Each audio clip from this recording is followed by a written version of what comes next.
Last Word. Good evening and welcome to The Last Word, every Tuesday at 9:30 here on NTV. And today's discussion is heavy, it is difficult, but it is urgent. Where are the children and where are our women? This show today will categorically get into the debunks of what the current situation in Kenya is, but importantly to answer the question, what exactly is happening to our society? And as always in this show, I am with my host, James Smart, as always, together with an incredible set of audiences from a diverse spectrum of the country. And of course, our two guests, which is Njeri Migwi, the founder of Usikime, and we have Milka Wahu, who is the founder of AMCA Africa Justice Initiative. And once again, welcome to The Last Word. Our discussion is dire today, James. It's a heavy one. Yeah, and I think the realities of what the situation is has been seen by Kenyans across the last couple of months. And then again, the surge is only coming right now that these things have come to the light. These are cases that have been happening. Women have been telling the government, we're being killed, we're being brutally murdered. We have marched in 2024 when women led against to march against the end of femicide. And here we are again in 2026, telling the same stories. Stop killing us, stop raping us, stop disappearing us. And now at this point, stop killing our children. James? Other than saying that this is a systemic issue, that we obviously have a societal problem. Yeah. And we don't seem to want to either address it as a society, on governance part, as a social issue. We want to address everything else at the margins of what the real question is and the real issue. Other than saying that, I think tonight's show is important because we not only have the experts and people who have been dealing with this at the forefront so that we get to hear it raw, but also we have victims and people and survivors in the show today to remove, I think, all the layers that we get to have in this society, that every often when women say, this is our reality, there's a pushback. Yeah. But what was she doing there? What was she wearing? What was she wearing? And I think those things reveal a deep societal issue that I hope tonight's show would be able to help us to move closer to what the solutions looks like. Yeah, 100%. But I think also as we take Kenyans through this discussion, it's important for us to ground ourselves in the facts. A majority of the perpetrators are men. Is this a conversation against men? Not at all. Is this a conversation to invite men into the room to understand what's happening to their fellow men? Yes, of course. 70% of all the murders that have been happening across our country, especially in the cases of femicide, happened at home. And a majority of the perpetrators were well known by the victim. Now we have children being disappeared from schools, from our homes, and we have a country where the heads of the police spokesperson came and said, we're exaggerating, and that this is AI. Well, we get to listen to these stories firsthand, and I'd love to invite our main guests just to take us through and ground us. What is this reality Kenyans have to look at? And what is this reality that we have to hold our society accountable? Jerry.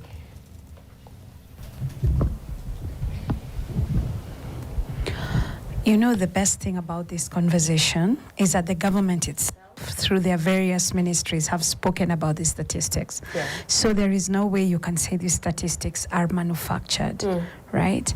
So number one, the government was very clear. 10,581 child cases were reported. Yeah.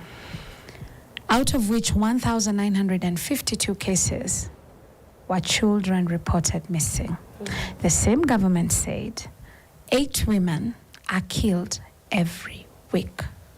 So we are looking at 8 women who are murdered. We are looking at 8 femicide cases. So while we are grounding, I want you to sit with those statistics. They are not made up. They are not statistics that we come up with. And again, I will repeat this because every time we come across these cases, people tend to have a sensationalization, especially of femicide cases. I want to repeat very clearly, 75% of all femicide cases are done by people in a relationship. They are done in our homes. They are done by people in a relationship together, by our husbands, our lovers, our boyfriends. They are done by those people who purport to love you. So if 8 women have disappeared, only 2 of the 8 are non-residential, are non-intimate partner femicides. Let's be very, very clear so that we don't sensationalize. And you know what? It's not even about sensationalizing. No one deserves to die. Yeah. Being in a relationship or not being in a relationship, me and you agreeing to go somewhere does not mean you murder me. So let us be very, very clear on that so that when we talk about these things, they are grounded on facts. Thank you. Because a lot of times when we talk about femicide, we feel a lot of dismissal. What was she doing there? Why was she murdered?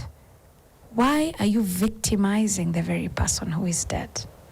I never hear, why was the perpetrator there? Can we start changing this conversation? When we find a woman has been killed, why is your first question to ask, why was a young university student in an Airbnb? Why was that man in that Airbnb? Yeah. Can we start asking, why did he kill her? Not what was she doing? No one deserves to be killed, right? Yeah. And once we have clarity around that issue, and I will go back to before 2024. I said, and I will look for it, and I said very well, they will kill women first. Then? They will come for the children. Yes. We're in 2026, they have come for the children. Because it is so easy with your dismissal. Those things that you write in those posts that your younger men are reading, because when we have a 16-year-old killing a 12-year-old, as a nation, we need to pause. We need to pause and to ask ourselves very many questions. What do you mean a 16-year-old killed a 12-year-old? That is because all of you are writing on those posts, they deserved it. What are you telling the next generation? It's okay to kill women. Yeah. It's okay to kill younger girls. It's okay to rape a 12-year-old when you're 16. You know, those are the facts that I don't see being spoken. Oh, and of course it was dismissed by the mythical Alingiwa na Pepo. What is that? That 16-year-old took a girl, he raped her, he strangled her to death, and then took the body. So please, these peoples that had all this help, can we examine them? And took her and dumped her in a maize plantation. On the other hand, a full-grown adult promised another girl a phone if she could just take a baby. What are we teaching the next generation? When you dismiss, because the language that comes from online has permeated real life. Because you keep on saying women don't deserve, women don't need to, women do this and this. And now we are seeing the effects of the word you speak. Now people are killing, we are being killed. And the problem is, it started as a private matter because that's how we wanted to resolve it. And once again, I will repeat, femicide is the intentional killing of women because of the agenda.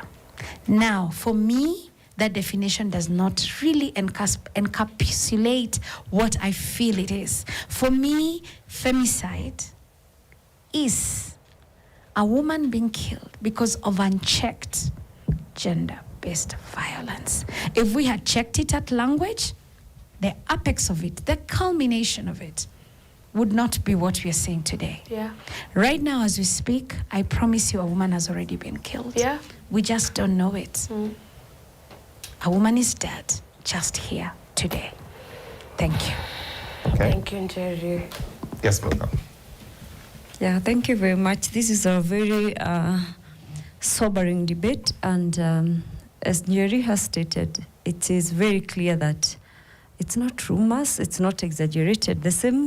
The government itself established a task force, a technical working group that was inaugurated by the president and did its work, did a lot of research, listened to the Kenyans, looked at the data, and it was clear, as she has stated, the data exists, and data is a fact that is incontrovertible. And this task force report returned the findings to the president.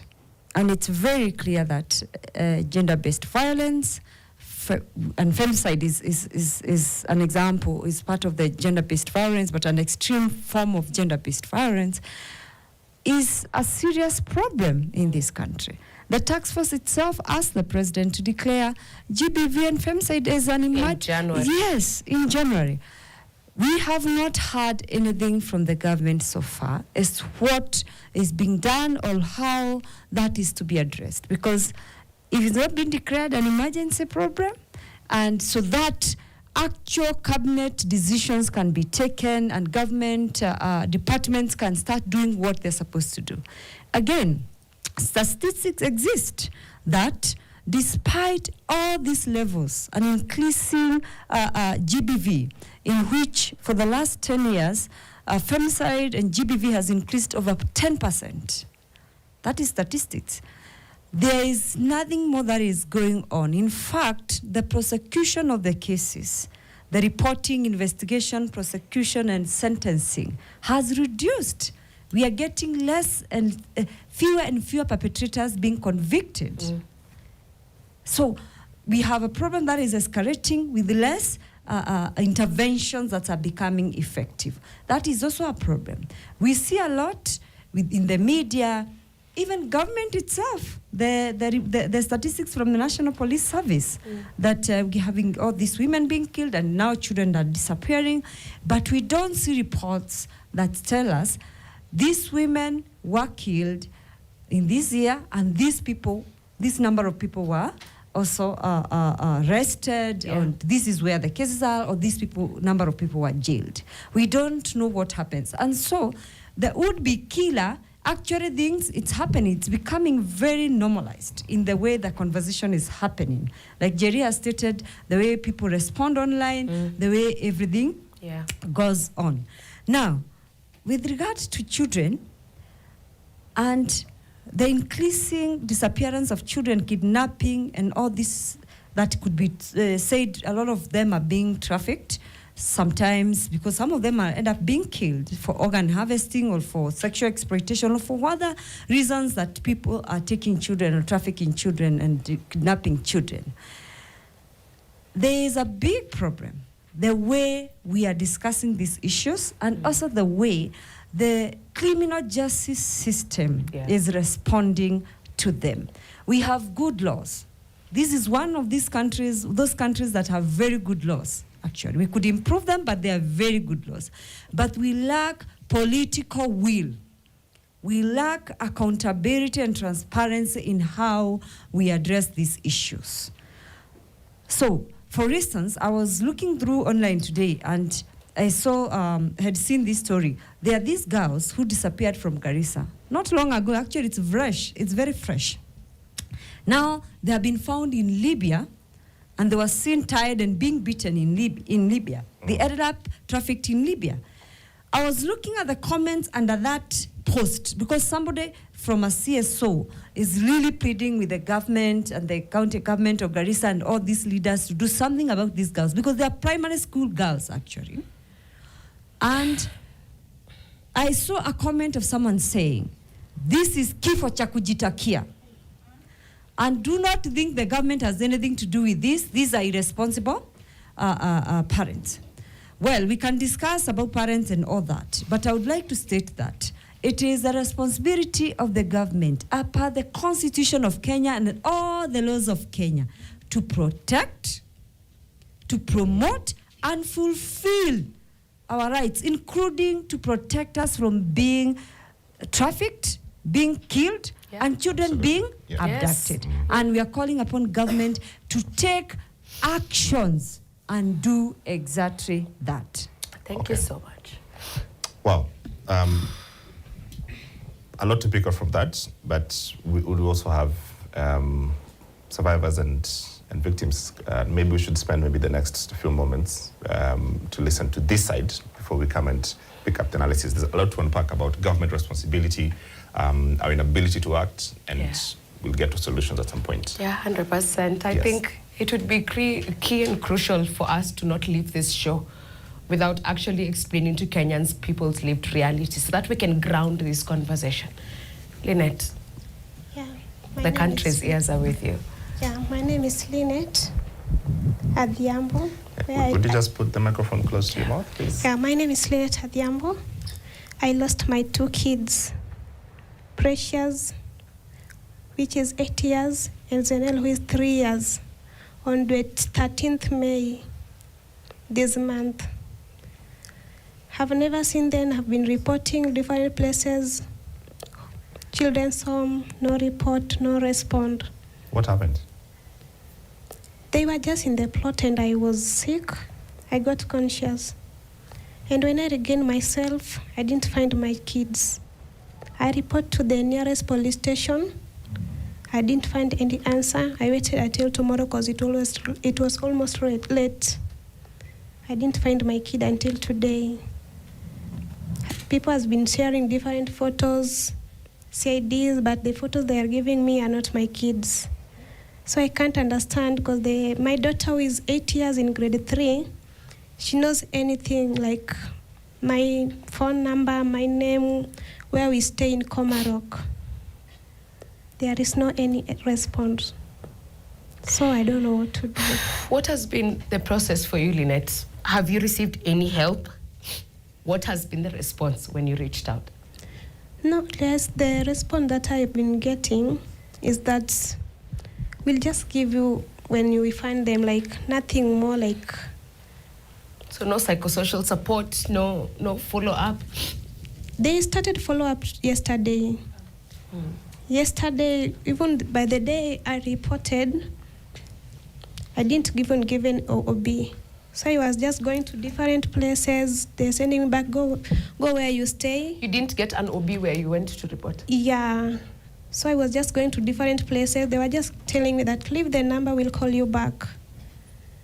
They gave me OB or date 17 from date 13. Yeah, that is the reality, James. Thank you, Lynette. Thank you, Lynette. And we will all be with you to find your kids safe and sound and hold the systems accountable because you cannot be waiting for all this time. Thank you so much for sharing with us. Okay.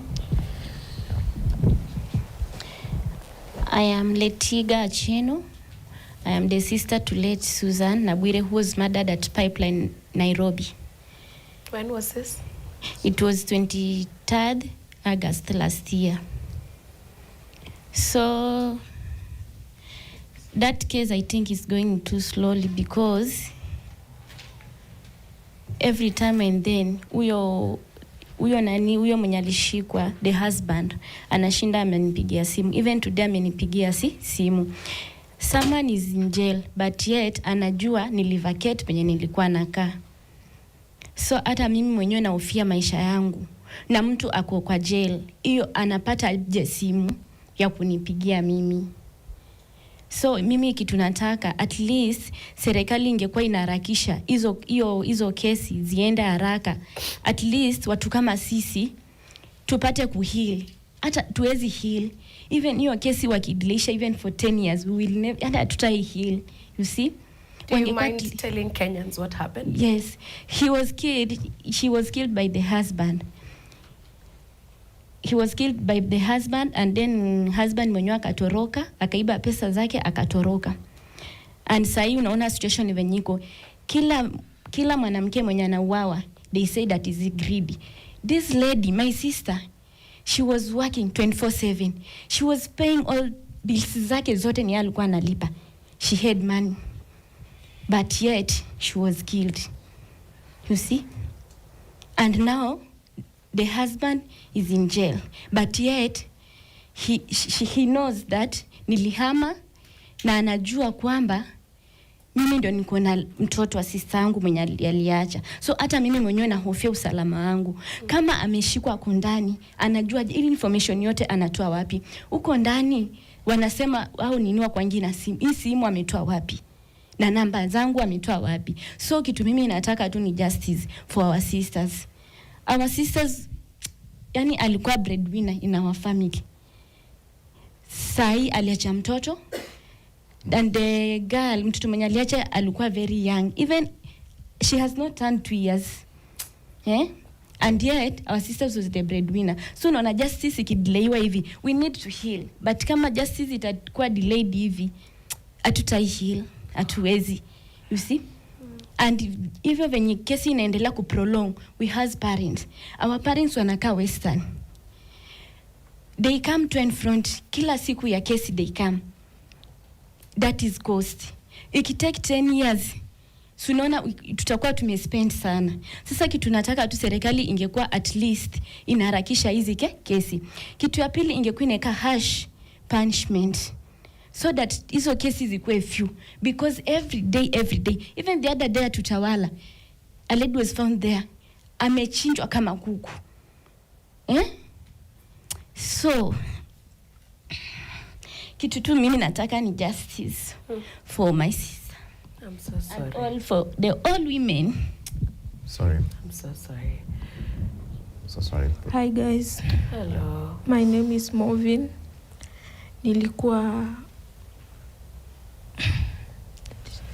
It's okay. Nilikuwa house girl wa sister yake.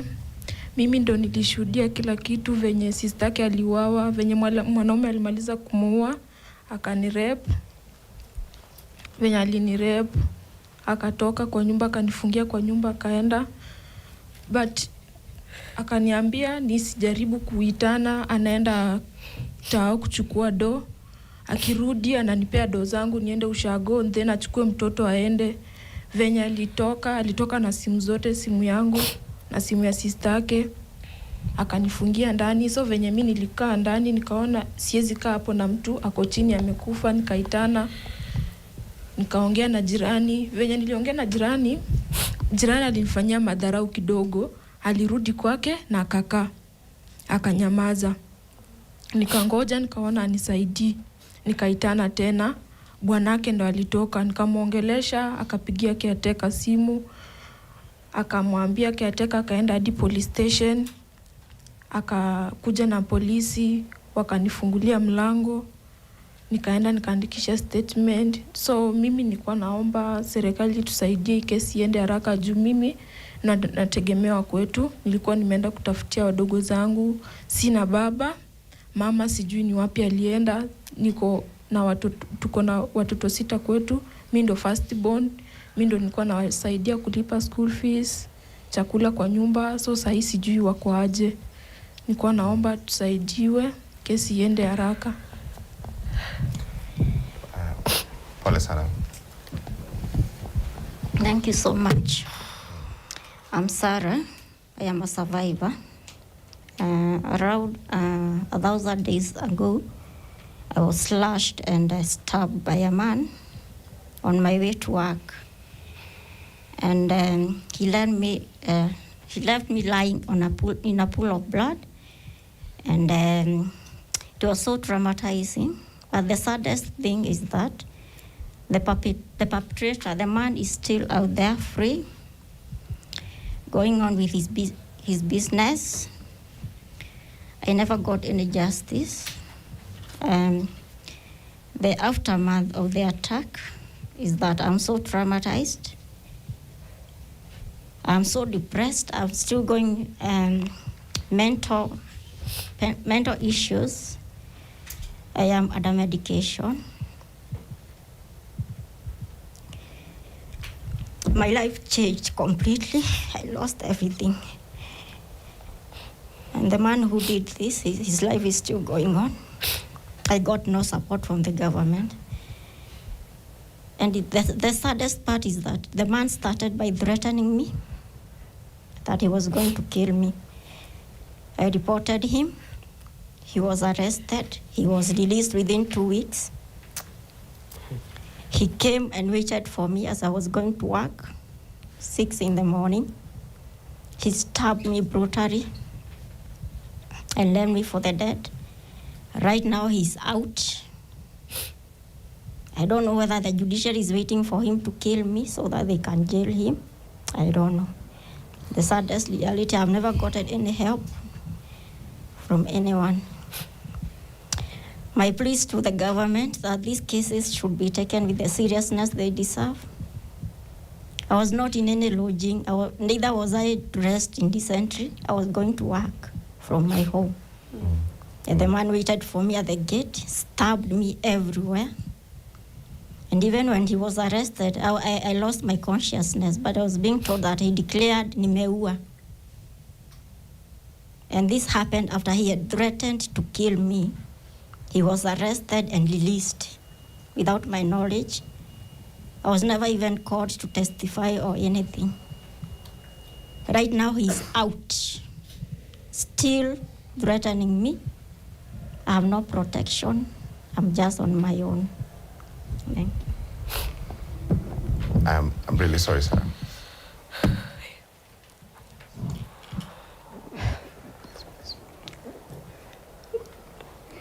Kwa jina zangu ni Lena Kanywa.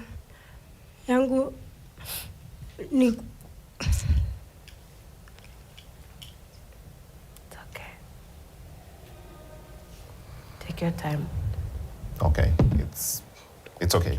It's okay. You do not have to share now. It's okay. All right. This is obviously very difficult, and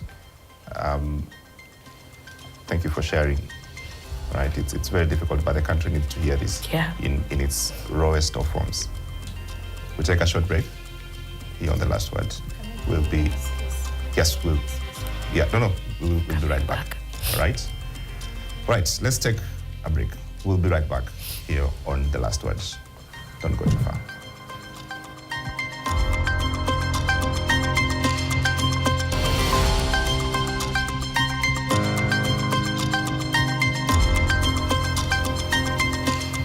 All right, welcome back. You're watching The Last Word here on NTV. We have spent the first part of the program listening to, just try to ground where we are and the questions of femicide and where are children missing. And we've listened to survivors and victims and families. And it's a very difficult topic, understandably. We are going to spend, yes, if you can speak now, all right.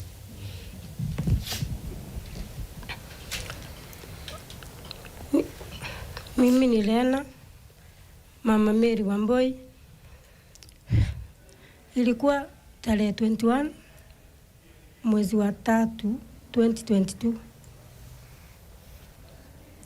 Nilitoka nikaenda kibarua kawaida, nikarudi. Nikaacha Mary, nikaacha watoto wangu kwa nyumba. Nikarudi nikawapata tu. So kitu saa 8 hivi nikakuja nikapata watoto, nikawauliza mmekula, wakaniambia wamekula kwa guka. Nikakaa, wakaniambia watakula, wamekula kwa guka. Akaniambia, msichana wangu akaniambia, mama, umepika kamchele tamu. Huyo mti sasa. Akaonja tuka kijiko kamoja, akatoka. So it's okay.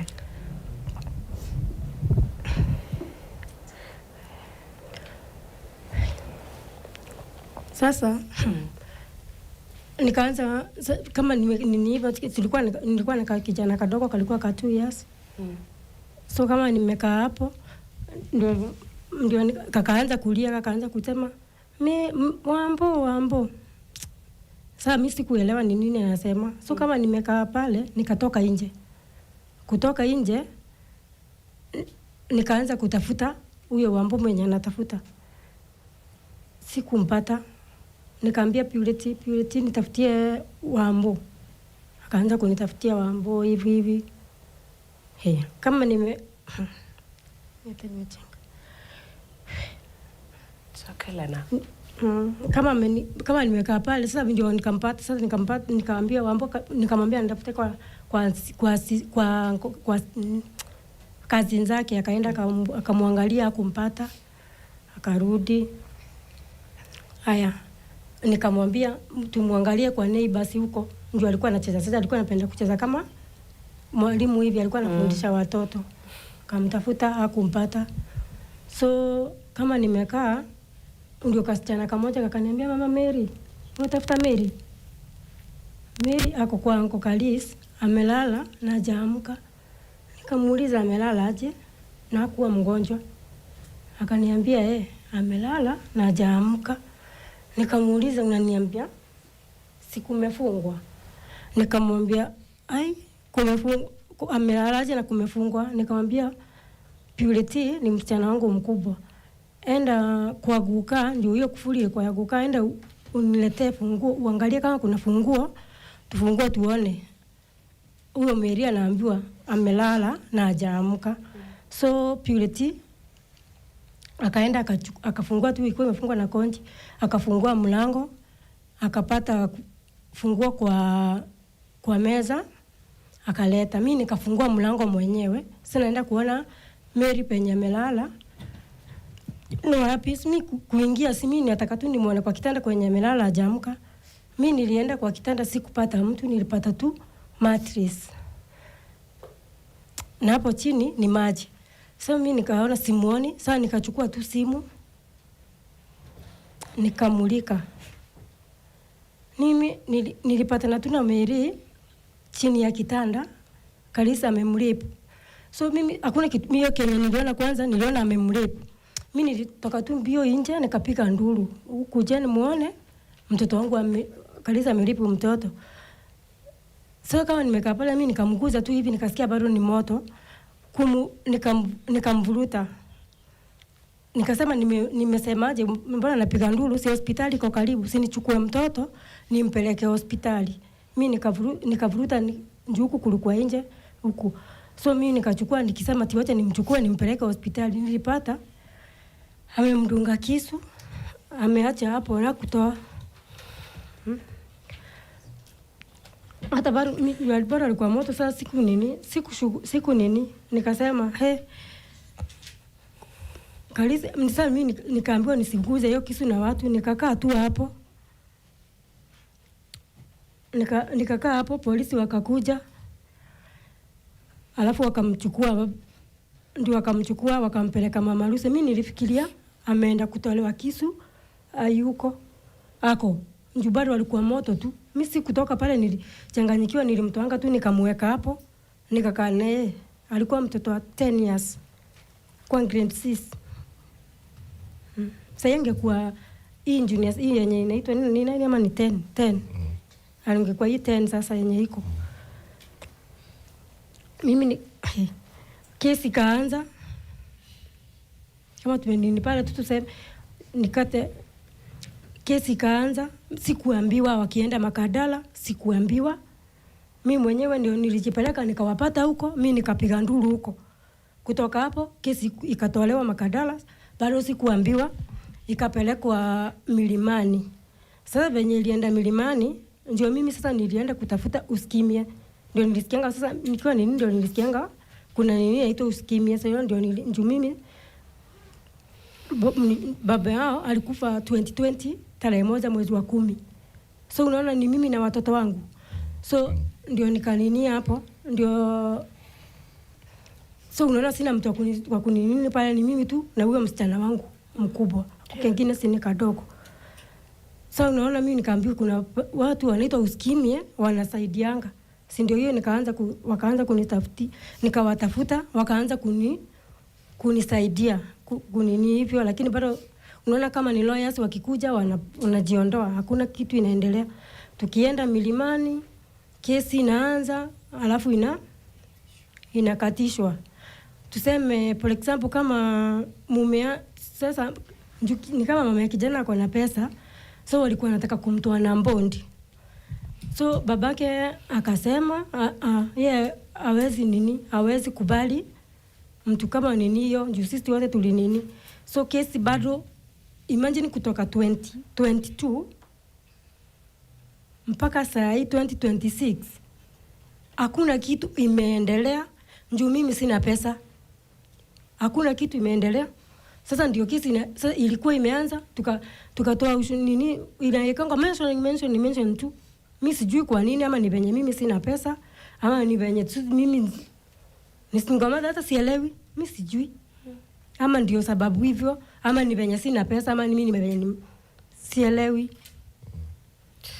So serikali waangalie si kuangalianga tu wale watu wako na pesa ndio kesi zao zinafanywa juu. Kama kale kastana Kanyeli kesi yake imefanywa haraka, mimi nikiangalia tu hivyo unaonanga tu kwa news, mimi niko like kwani mimi yangu huyo wangu alikuanga sio mtoto ama wale ndio nini? Hiyo vitu mingi najiuliza mpaka na kwa barabara nikijiongelesha peke yangu inabidingi. Sasa mimi napitia nini, naendaga huko kwa uskimi, naenda naongeleshwa huko ndio hata niko na challenge ya kuongea. Alafu na kitu kingine naweza sema wamama, mtu asikue ama watu wote, mtu asikuwa na trust mtu kwa watoto wake, trustia watu. Njoo kama mimi nilikuwa pale nimekaa for 10 years. Unaona? Nilikuwa pale nimekaa na sasa singefikiria. Njoo ni kijana wa landlord. So singefikiria. Na si ati ni mtu mdogo, ni mtu alikuwa over 35. Si ati ni mdogo, ni mtoto alikuwa anaita uncle. Alikuwa akimuona. Tulikuwa kama family members, njoo pale si nimemwangalia tu pale. Mpaka sasa akafika hiyo 10 years. So serikali, wa mama na watu, mtu asikuwa na trust mtu hata kama ni nani kwa mtoto wako, mfunze kukaa kwako. Njoo mimi kitu nimeona hapana, mimi hata shule zikifungwa hapa daito watoto wangu aende ushako. Nafanyanga tu hizo vibalo zangu lakini sisikiangi nikiwa safe. Njoo unaona kama sasa mpaka sasa mimi sijapata justice bado. Sasa imeambiwa kesi ni tarehe 16 mwezi wa 7. Ambapo sijui kama itafanywa bana bali itarukishwa mention, sijui hivyo ndio tunafanyanga. Jaji anasema niko like si kolede. Sasa hiyo ni nini? Okay, pole sana. Let's put the mic at the back. Thank you for sharing. This is not easy, and we really appreciate that you're able to come and share this. Please. Hi. What's your name? My name is Lorraine Mikaeli Ongoma. I don't know how to identify myself, but I'm pretty sure we're all angry with whatever is happening. With whatever is being addressed right now. It's sad to say that I'm here to kill a bit of a reality. Stop asking the government for anything. Please stop. I'm stating this because the government doesn't care about your kids. The government doesn't care about our children. So can we hold ourselves accountable? Can we be responsible as parents? Yes, the government is there. You're going to ask the government, hi, we need help with our kids. But so far, there are 58 molesters that are out there that have been released. How will you ask the government that is actually releasing the molesters to help you? We are becoming delusional, like the actual government. And I'm sorry to say so, it's sad. It's sad to be able to see parents, to be able to see people who are losing kids that are actually communicating, I have lost a child. And the next thing that I'm seeing from the government is telling me that it's AI. We are not proficient to detect what is AI or what is not. We are very sure of that. So please, stop relying on the government to protect your kids because they don't care. They actually don't care. What are we doing as parents? What are we doing as community? We have been able to see that this thing starts from home. Yes, they say charity begins from home, but also mental issues begin from home. Kids are being molested. I'm sorry to say so. The older generation is molesting the younger generation. That's why we have a hypersexual situation that we are not addressing.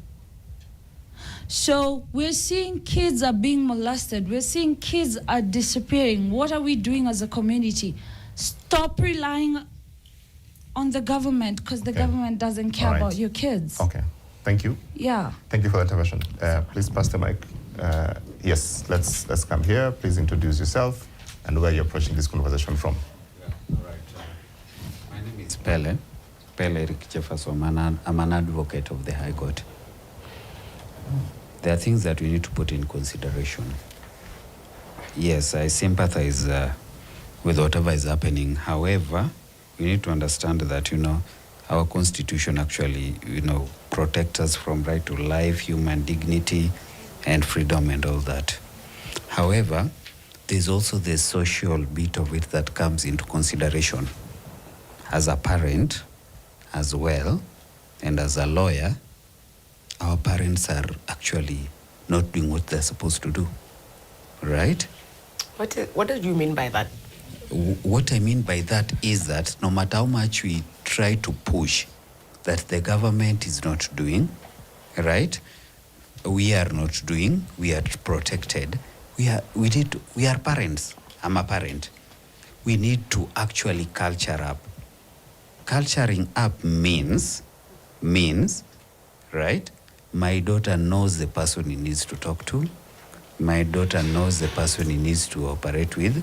So either way, I know this one, it won't go through with everyone. However, no. This broken family. Exactly. No, we refuse it. Exactly. So that's what I wanted to tell you. The broken family. So we actually need to figure out.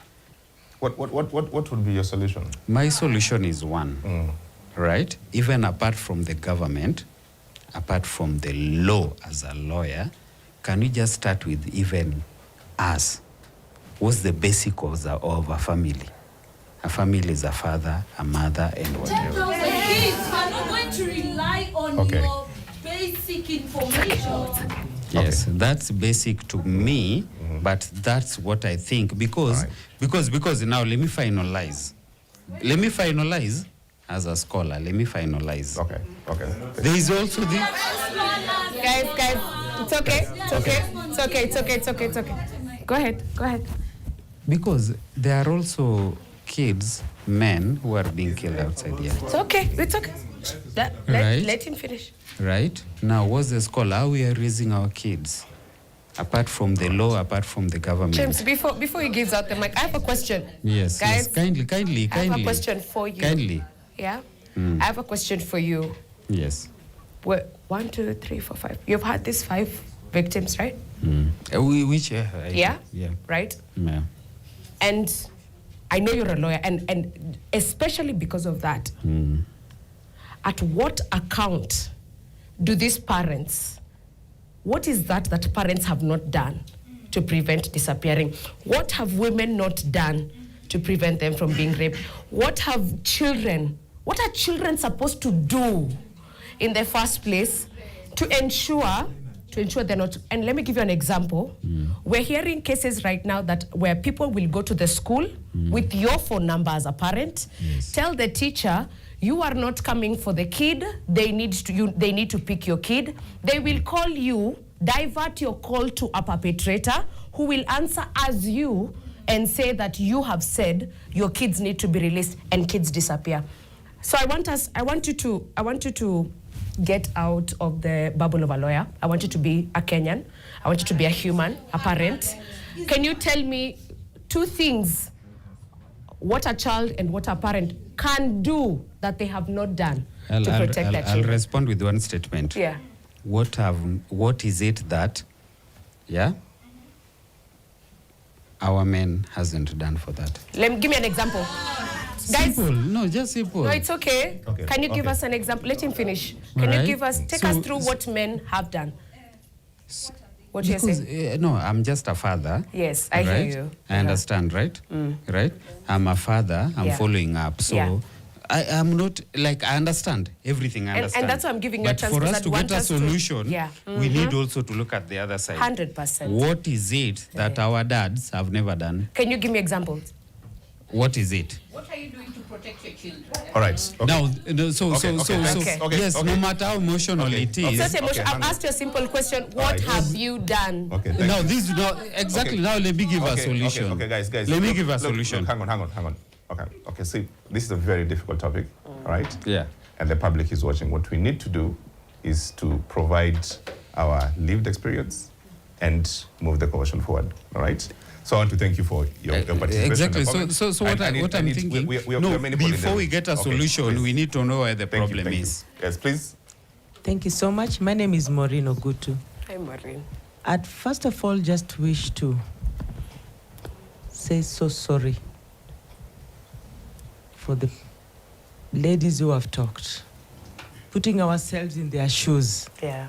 If you are a parent, a real parent, your daughter has been raped and murdered, an innocent girl, 10 years old. Your sister killed by the husband. The same husband in prison and still threatening the ones left behind. You are a mother, you've lost your children. You don't even know where they are, whether alive or dead.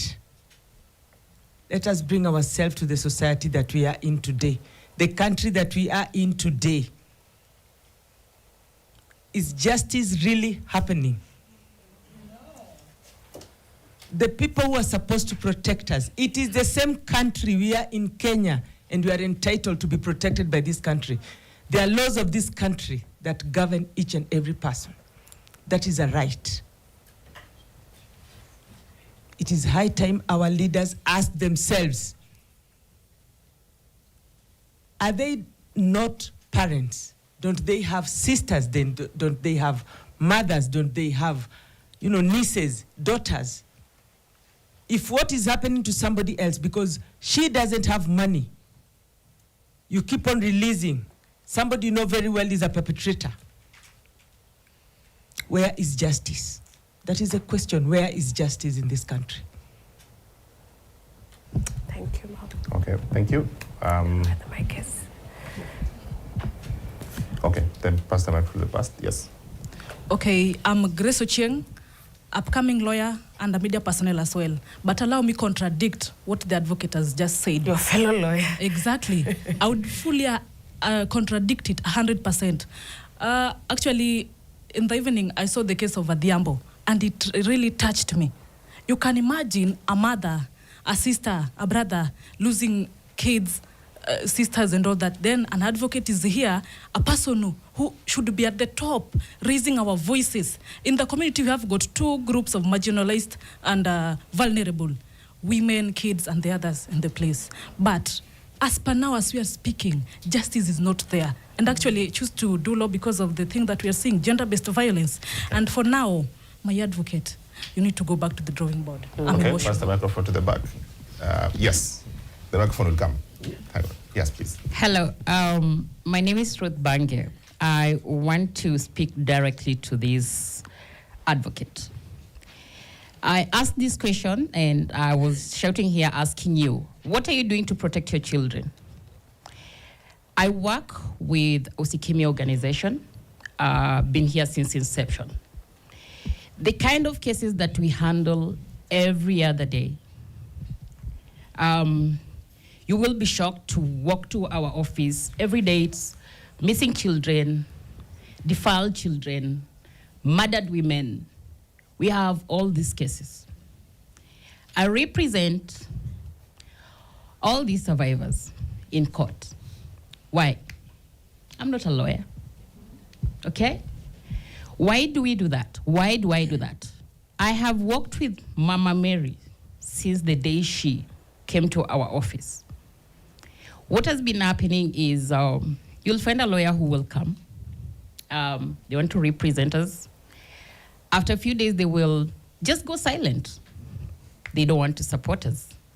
They don't want to follow up the matter. Can I just ask, so that we provide clarity Yes. for the public on where the break between what's happening in the judiciary and using her case, can you explain to us where the problem is with the judiciary and the process? I think we have a gap at the police, from the police, and also the judiciary. This is what has happened.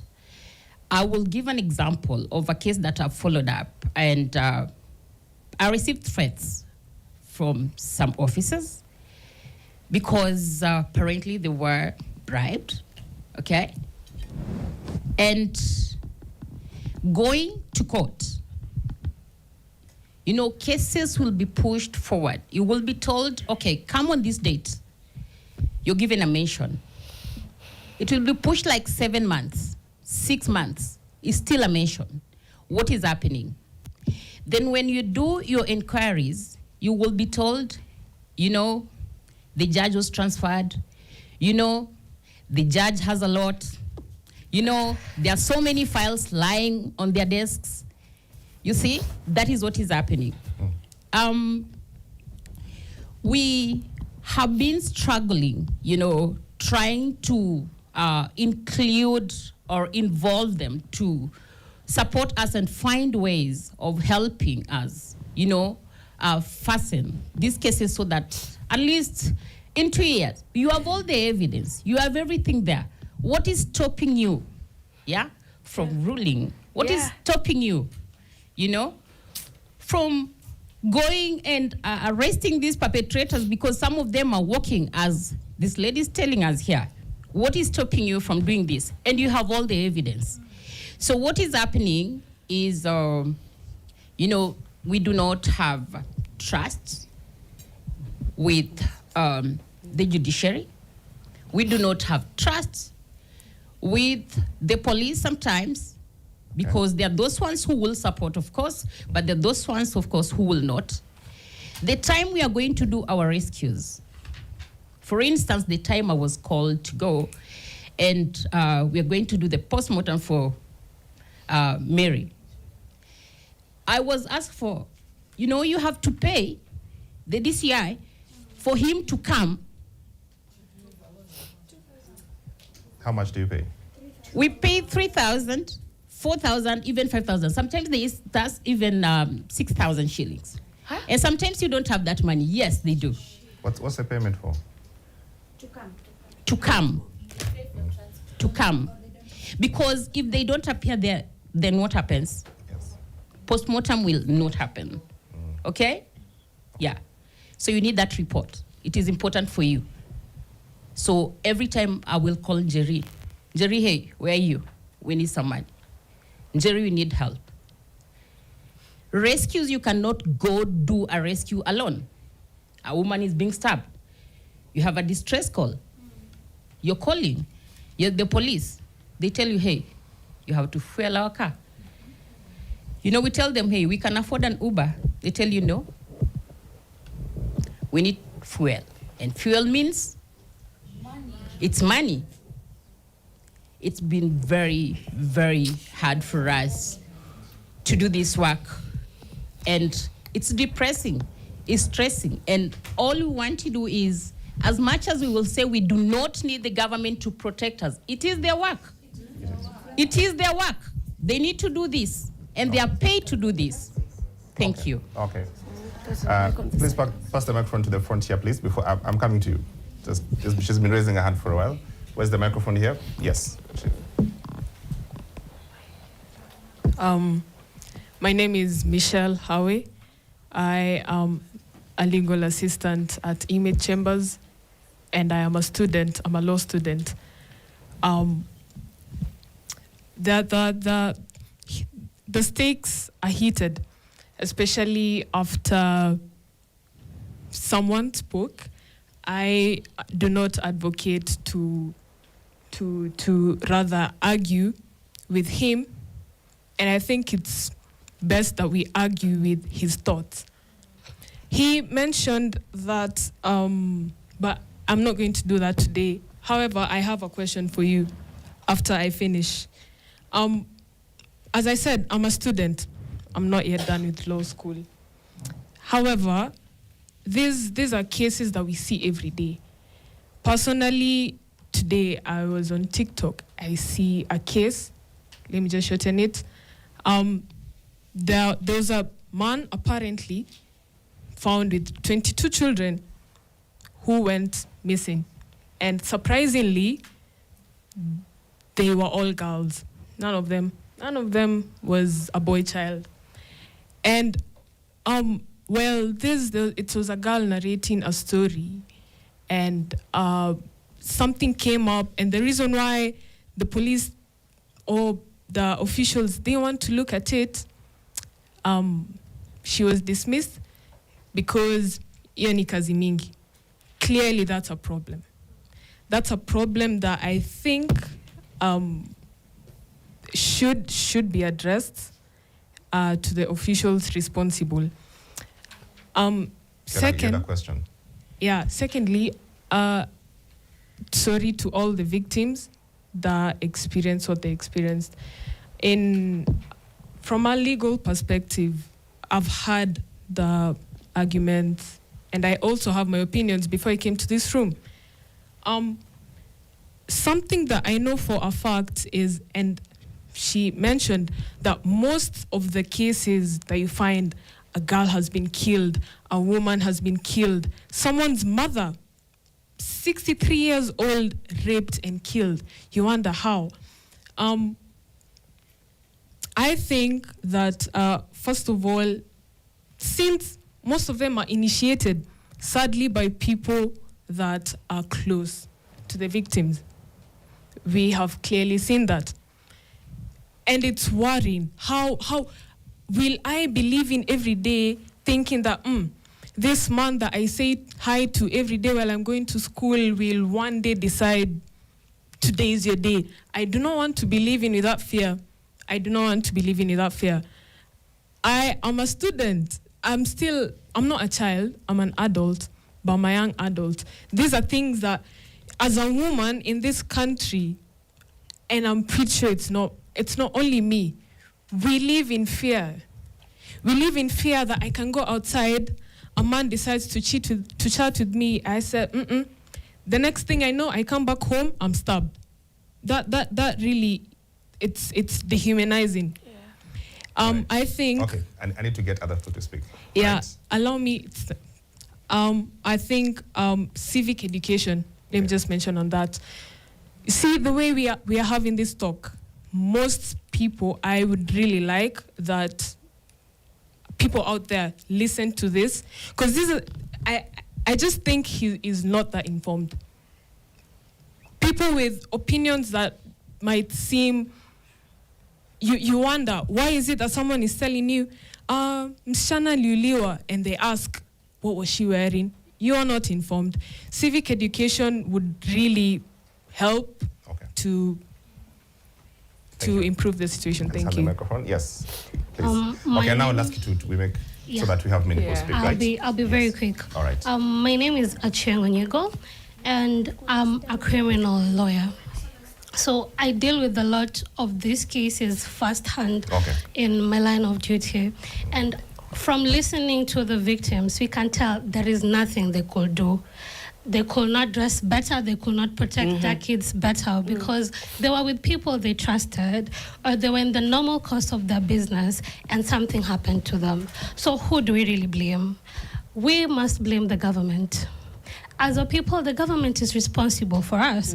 The Constitution protects our right, as the other advocates said, our right to life, our right to dignity, our security of person.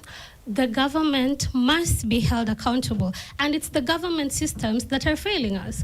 When you go to the court system, when a crime happens, for example, the femicide itself, there is investigative agencies. We have the police. From how they handle the matters, do they take the OB seriously? Like she said, she went reported, and it took about 3 days for her to get an OB number.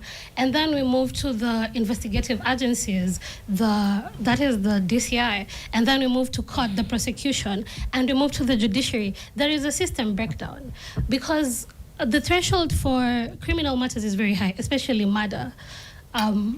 So the investigative agencies are failing us, because you'll go to court and a report is missing from the government chemist, and it takes about 2 years. And by the time the government chemist gets to your case, samples are lost, some samples cannot be used, a weapon is missing, some witnesses are dead, have passed on because of time, memory lapse. And that's how a lot of these people get to walk scot-free. Or some of them will be out on bond because everybody has a right to bail. And they're out here and the victims do not even feel safe. So the government really owes us. And this is something that has even been established by the court. We have a case, Civil Appeal E646 of 2021, where the post-election violence victims actually sued the government, and they were trying to hold the government accountable for the sexual offenses that were committed against them. And the government tried to argue that they're not really liable, and some of them are not even reported, so they should not be held liable for it. And the court said the government is responsible to uphold our rights. And especially if the government is the investigative agency and all that. So if they fail in their duty, if you report and they fail, or if they botch investigations as they've been botching investigations, or some of these atrocities are even committed by the government agencies themselves, the policemen, the soldiers, and even asking for bribes to facilitate and move your case forward, the government is failing us, and you can actually hold them accountable. As victims, you can actually sue the government. It might not bring the people back, but we cannot really remove the government from this situation. All right. Yeah. Okay, thank you. Hand the microphone to her. And then... There was a... Yes. Good evening, everyone. My name is Niva Mutisia. I'm a student at Kenyatta University, and I'd like to ask Mr. Wakili, sir. You have talked about that parents are not doing what they're supposed to be doing. There was recently the Ministry of Gender released, and they said 23 children are reported missing daily for 15 months between January 2025 and March 2026. I cannot fathom whatever you're saying. You mean all those parents, they were reckless with their children? You want to tell me that all these children that were dying each and every day that they got lost, you want to tell me all those parents were just useless with their kids? That's one. Again, you talking about the dads are, you've said you're also a dad. You talking about dads are also supposed to actually do whatever they have to do. I think it's high time we stop the gender war. We bring the men on board. I'm a gender student, and our lecturer once said that for us to tackle this thing, we also need to bring men on board to teach them, to actually explain to them why we need to end this. Because we will keep on having the riots, we will keep on speaking about children being killed, and as everyone has said here, 75% of the perpetrators are men. So how are we going to be tackling this if each and every time we are always going to be having a gender war? We need to calm down and actually talk one-on-one, and we need to find a solution. We need to stop fighting each other about this. Okay, that's a good place. Solutions? So yes. Yes, please. Good evening. My name is Jade Wamboi. I am a community advocate. By passion, it's a passion of mine. I would like to echo what the young lady has said, that number one, we should stop the gender war. We also have boys who are sodomized and killed, okay? I work for my community. In my community, we've been last week on Monday, we had a girl who was shot in Maroroi, that is Roysambu. And we had one shot, she died, and the other one is still in Kenyatta. So this affects us all. A community does not choose a gender. Yes, as women, and by our numbers, we are more, we are the most affected. Number two, I would like to talk what my sister has just said, that we cannot totally depend on the government, because we as a community have to do something from down there. And that is why you see, unfortunately, in some cases, we have people take law into their hands because of what our survivors here have said, delayed justice. So we need to teach, number one, Bwana Wakili, mimi sitakulima because wewe ni umesema pande ya wanaume. Sitakulima juu ya hiyo because pia sisi tunatoa ukali juu tunatumia pande ya wanawake. But this should not be a war. The war is what we can do. Kutoka chini, nyumba kumi kwa chief. I had some people, a lot of people here have a different kind of opinion with police. I was talking to my sister earlier, and she told me of an example in Kasarani police station. We have a female officer. She's called Officer Fatuma. You go there, you call her at 3 o'clock in the morning, she will come. She will show up in court. She never asks for anything. So we cannot also generalize. There are few roses amongst the thorns. We can agree on that, yes?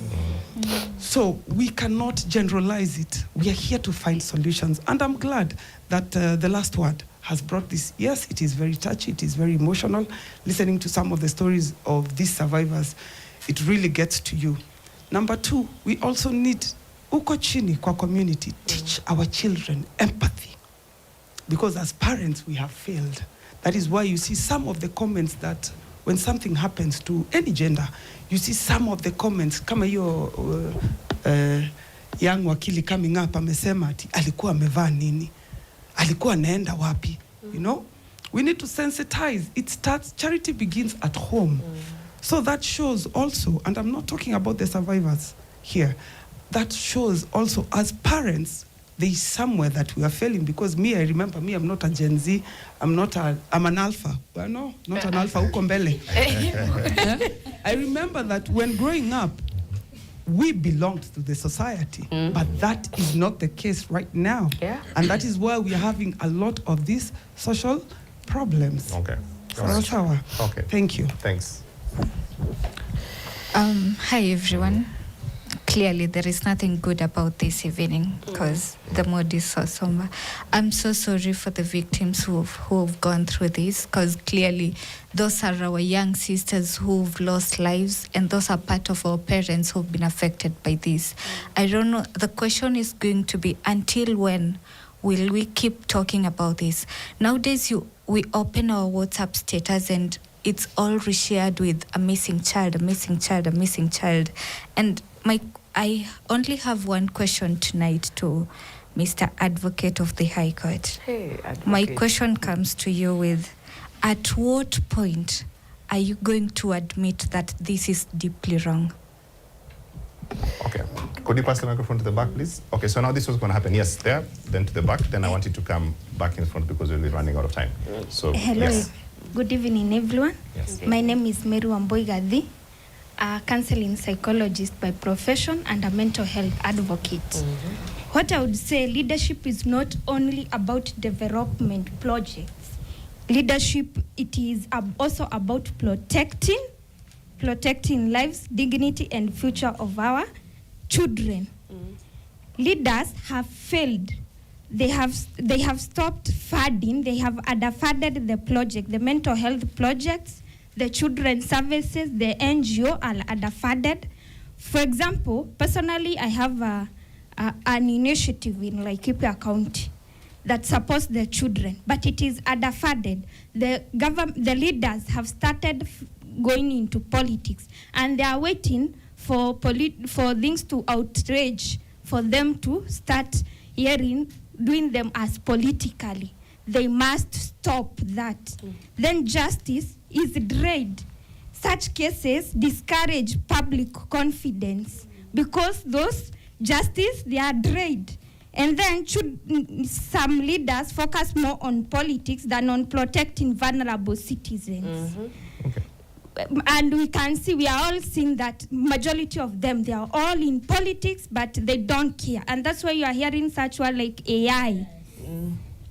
The same readers, they don't care whether that children is there in the slums or where, they don't care. Even you are seeing some of them, they are even supporting those killers. That's why even today you are hearing about goons.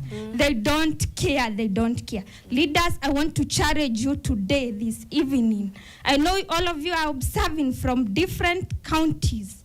I want to challenge you and tell you, apart from politics and apart from development of projects, there is more beyond that. The protecting of our children is more important even than those development. We need that life tomorrow.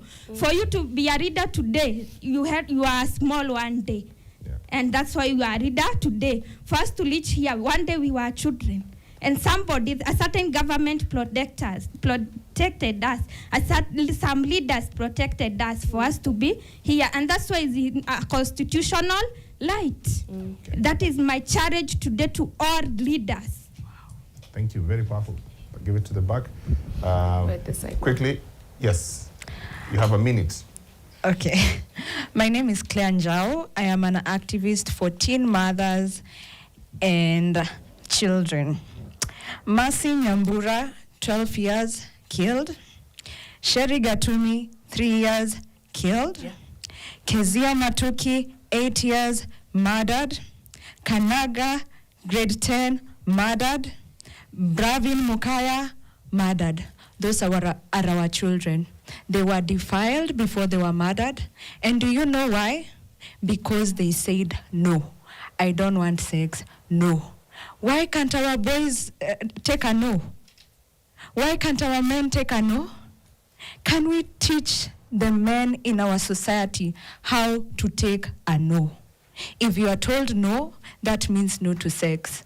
If you are told no, that says no to consent. So boys, men, learn to take a no.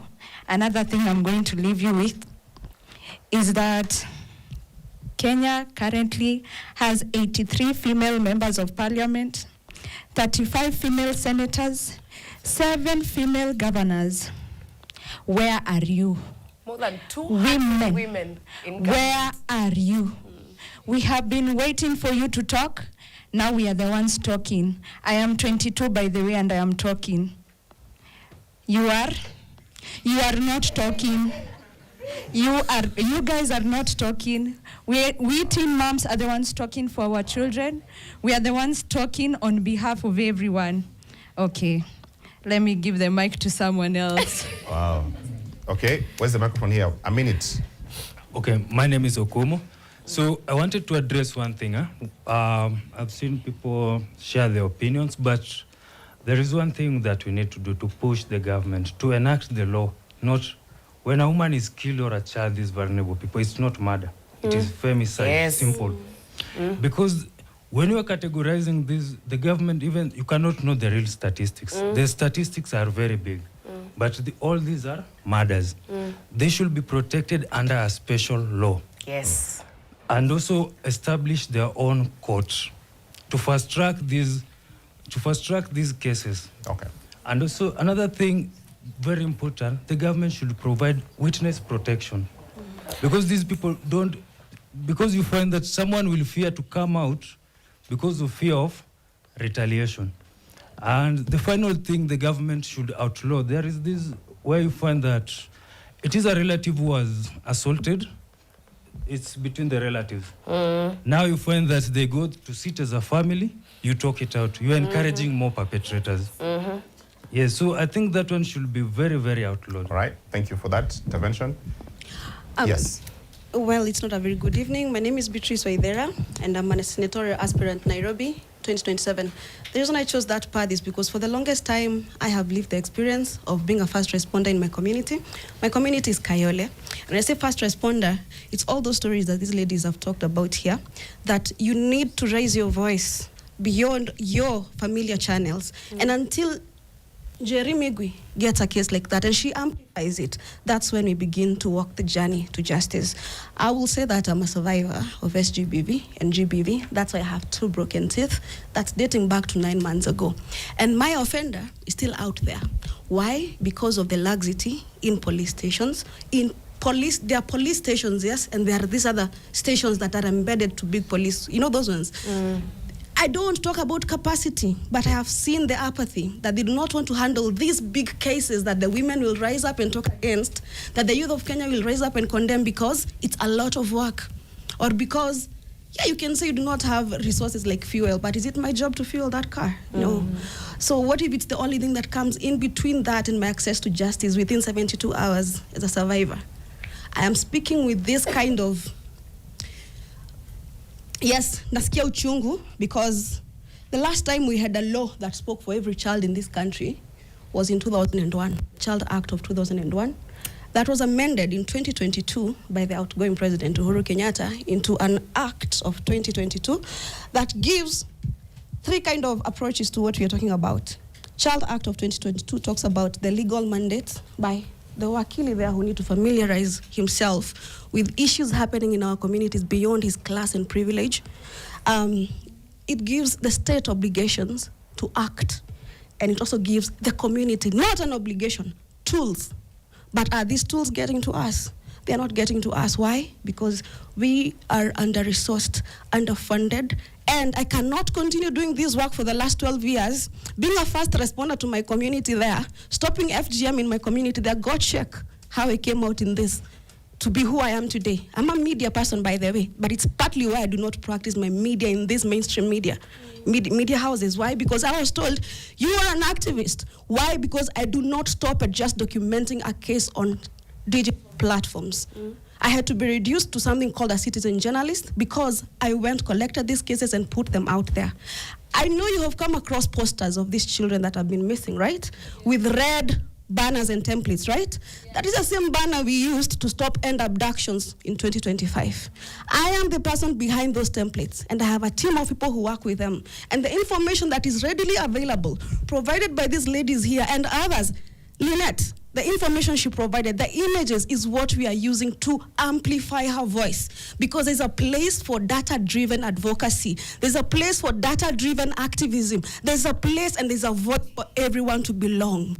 But we cannot do what we are not resourced to do. So saying that watoto wetu wamepotea, I need to still come back to you and tell you fulani amepatikana, Yuauli amepatikana. But I also need to come back and prosecute the same people we get with these children. In the public domain, we need to publish their images there, because obviously polisi wameshindwa kutoa nini? Mugshots. Na wakitoa hizo mugshots, are they helping with identifying these criminals?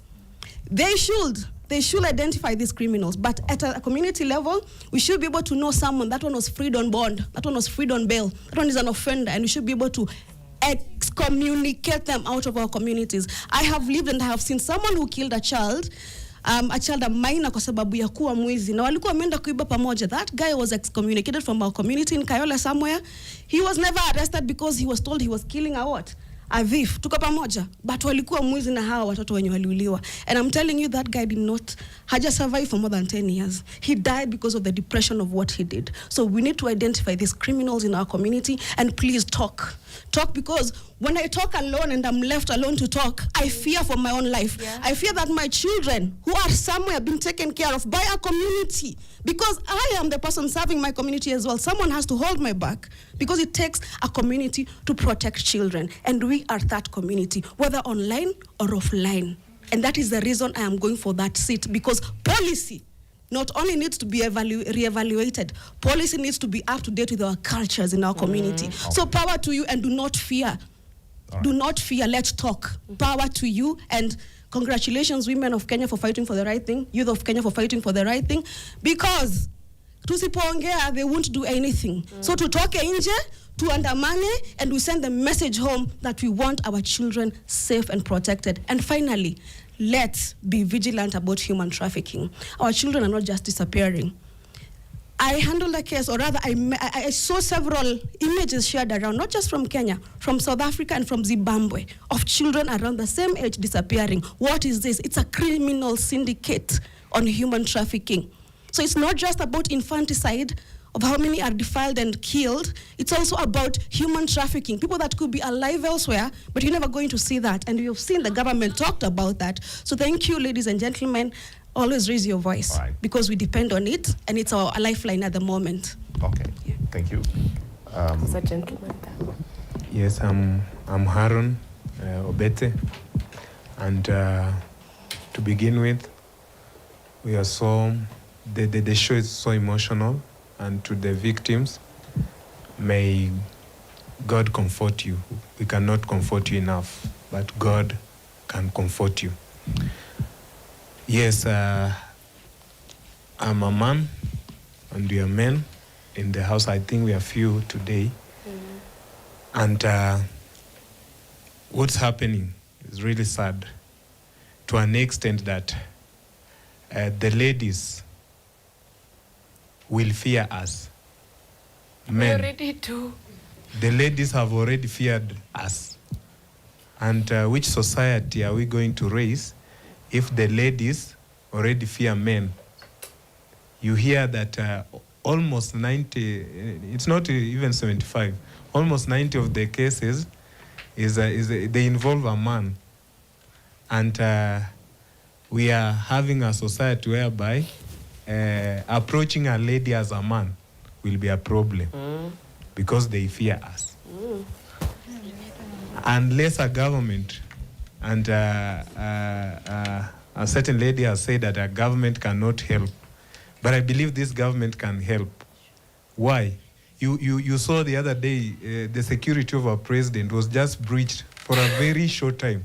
What happened in the next less than 2 hours? It was changed, totally reshuffled. Yeah. But what's happening here? A security breach happened to a citizen, a voter, but what happens? 2 years, 4 years down the line, nothing has happened. So what is this government trying to show us? I think it's high time as a government needs to protect its citizen, and more so ladies. All right. And in this country, know that ladies are more than male. And we know who works more. They are ladies, by the way. You go to Izo Soko, they are ladies. You go to where there are ladies. Right. So government, if you cannot protect these ladies, then you are losing as a whole, as a nation. Okay, I believe that ladies, they work a lot in this country. And you as a government, you need to protect these ladies. All right. Thank you. Shukran sana. Okay, so this is the last comment from here. Please pass the microphone on the front. I ran out of time. I need the microphone here. So that's the last comment. All right. My name is Kimberly Iganjo, and I'm a student at Jomo Kenyatta University. So I was looking at the case of Sheri Gatumi, the 3-year-old girl who was killed. Funny thing is how these perpetrators are very well educated, to the point that they remove the fingernails of that child. I am a nursing student, and DNA can be found in the fingernails. So these people are very well educated, and they know what they are doing. They have planned it for days and days and days. There is also the case of Karaga, who was strangled by a barbed wire. It leaves me wondering, are these perpetrators even human? Because you can imagine the pain that girl endured before she died. And also to the men out there, some of the victims have said that their perpetrators are still roaming freely in our streets. And those perpetrators also have friends who are keeping them, who know very well what they did. Let me tell you, if you are out there and you are a man or a woman and you are hiding the fugitive, you are hiding the perpetrator, you are also that perpetrator. You are working hand in hand together with them. And it is true, we are actually afraid of men because we don't know what your next step will be. I may be talking with you, I may be studying with you, but I don't know what you're planning, what your next move will be towards me. So it's actually a national crisis. And to the women in those political seats, it's coming a time that you're going to need us. And let me tell you, when you're coming to us, come with evidence on what you have done against this pedicide and femicide thing. Guys, we... Okay. So hi everyone, my name is Wamboi. We've talked about the government, but allow me to talk about schools and institutions. Let's talk about how they are hiding the perpetrators, how they are shaming the victims, how a victim has to transfer from one school to the other for her or him to feel at peace. So that leaves me wondering, how safe are our kids in school? Are you sure your child is safe in school? Of course not. You'll be worried 24/7. Also, another thing she forgot to add on the Children's Act of 2022, there is children advisory committees and there is children protection units, but they have not been operationalized. Yeah. And the question is why? The question is why? And I call upon every single person, I don't know if I'm supposed to say this, but I call upon every single person to come on 1st June. To come on 1st June. We mourn for our children, we mourn for our women, because whatever is happening, these atrocities, they're very unfair and uncalled for. Thank you. Why are you calling us? Sorry. Expound. You are free to say that. You are. Okay. So on 1st June, we have a memorial day for our victims because silence is no longer an option. Let's be honest. It is no longer an option. Complicit. Very true. So we call upon every single person, a mother, a father, an uncle, an auntie, a friend, a grandmother, a grandfather. Come with your toys, come with your lessons, wear blue, pink, white, and blue jeans. Come, let us mourn for our people until the president declares this is a national crisis. All right, okay. In our please. Venue will be Nairobi CBD, Kenyatta Avenue, and Jivanji Gardens. Okay. All right, please bring the microphone to the front. The front. Okay. No. Okay, hang on, guys. Yes, please. If he comes to our communities and relieves what we live. Can he take one pro bono case? But he can't even do it. Okay, please. Let's. Hello, my name is Andrin Moshiri. I'm a psychologist. I'm a professional counselor, peer counselor, and mental health counselor. But today I'm here in the capacity of a mother because I am a mother, I am an aunt, and I am a grandmother. I've been mobilizing women since last week on Friday. And I will tell you this, violence in this country thrives because of the silence of the few good people. And right now when I'm talking on the capacity of a mother. You know about a mother's love. You haven't faced a mother's rage. And that is what I want you to understand tonight. As mothers, when we enter the delivery room, it's usually a gamble. Will I come out or not? Will I give birth to a living child or a dead child? It's a gamble. It's a moment whereby we're in touch with heaven. Because we are often told that during birth, the heavens are open. Because birth is sacred. But now we are living in a country where our lives are like a deck of cards. You don't know which card will be pulled. Will it be the ace? Will it be the joker? Will mom come home today or not? Will my baby come safe from school or not? I don't know. Those are the questions I ask every single morning when I leave my house. And it's tiresome. It's depressing because we are in May. On the 15th of April, a little boy who's on the spectrum by the name of Luther Mwangi went missing. He's yet to be found. My niece got lost on the 13th of February 2026. Her name is Jasmine.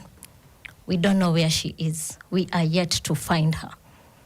So living in this country is like you're in survival mode. I know the older generation remember a movie that used to be called Survivor. You're in the jungle, and whoever makes it to the end wins. That's how it feels in this country right now. And I'll say this, that a society that normalizes violence against women and children is a society collapsing from within. Because in as much as we don't want to admit it, women are the backbone of this country. The Mau Mau fighters would not have done it if their women did not hold the fort back home. And the forest. Yes, and in the forest we have, what was her name? General Modoni. She was a freedom fighter. And hearing this Wakili say that a home is comprised of a father, and yet we are hearing a home where the father died before the incidents happened. The mother did not fail the children. Many people here are raising their children by themselves, not because we choose to, but because men are not held accountable in this society. He wants to blame women. 3 days ago, a man in Kisumu raped his 9-year-old daughter. So now point the fingers. Point the fingers you want to face. Mothers show up even when it's hard. I've been with Njeri. This is day 2, day 3. Day 3 with her. I've had like a maximum of 6 hours of sleep. But my house is running. I made sure my house is running. My children are fed. And I am here today to be a voice to the women who couldn't be here to speak. I am here to talk for the women who break down every single time their phone rings in hope that it's news of their child found. There's nothing as bad as uncertainty, not knowing if your child is living or dead. And when you start wondering, is my child dead? The next question comes, did my child suffer? That is the question you'll ask as a mother, because even in parting, your heart beats for your child. Because we are told as mothers, your child knows how your heartbeat sounds from the inside out. That's the first sound they had from conception. So think about what delayed justice is doing to mothers. Think about what delayed justice is doing to us as women. Because I'll tell you something funny. Under the firearms of the Act 114 in the Constitution, it is illegal for me to walk with pepper spray. A man your size can easily pin me down. But if I'm arrested in possession of pepper spray, I will face jail term. Now, is that really fair? And I will quote a man that said, if one man can pin me down, 2 men can rape me.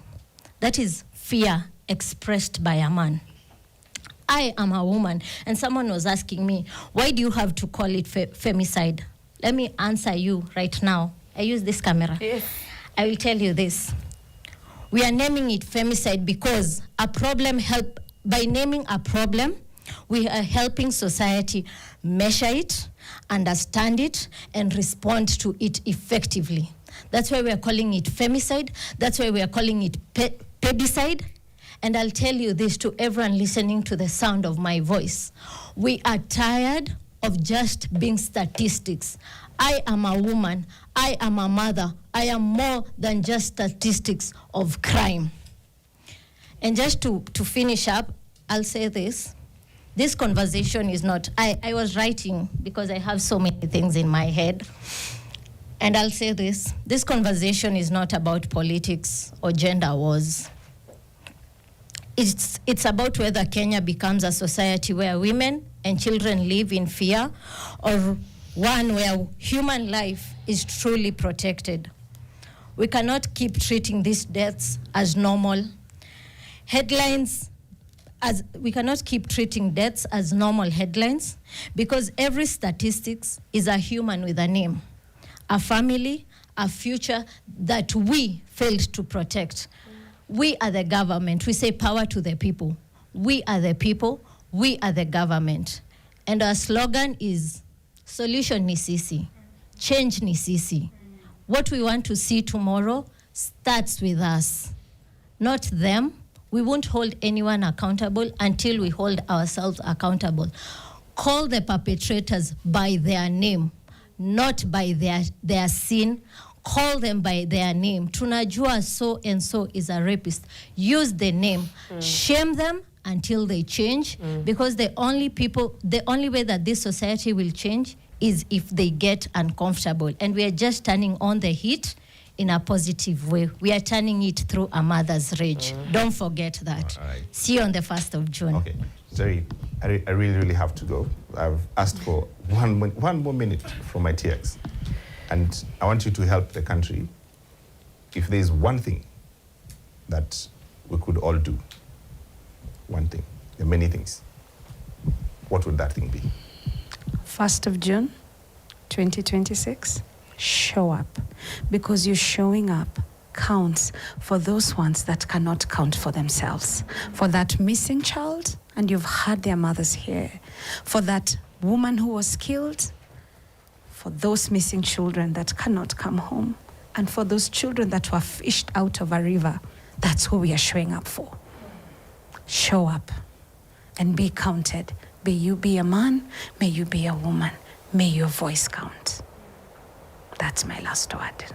I hand over to Zaha. From here, I have no capacity moving forward. Oh, thank you, guys. And I know this conversation won't end here, and very grateful that we get to hold space for such conversations. It's been a lot. I don't even need to dilute or filter anything you've heard from the women to the government. The justice system is failing. Interior Ministry is failing. The police are failing. The Ministry of Education is failing. The Ministry of Health is failing. The entire cabinet is failing. If we cannot live in a country where kids can go outside and play, where children can go outside and meet their friends, where mothers can have a break on Sunday and not have to worry that their kids might disappear, that women can go to work and not have to look at their backs 24/7 because a random man or a man who knows them can kill them, where boys can go and play football without being sodomized, where boys can speak of their issues and not be told they're not man enough, where we go to the hospital and get P3s and not be charged, where we go to the police station and we not get charged for us to get an OB, where these mothers don't have to sit here and narrate terrible, brutal things that happen to them, and you call yourself a cabinet minister. Sit with it. Think about it. It is not your child, but when it's yours, you will understand critically why these voices matter, and we will show up for the voices that have been lost, for the families that are grieving, but importantly, so that the future generation of Kenya doesn't have to march to ask you not to kill them. That is the last word. May it sit with you and may it change your ways to do better for the children of Kenya. See you next week.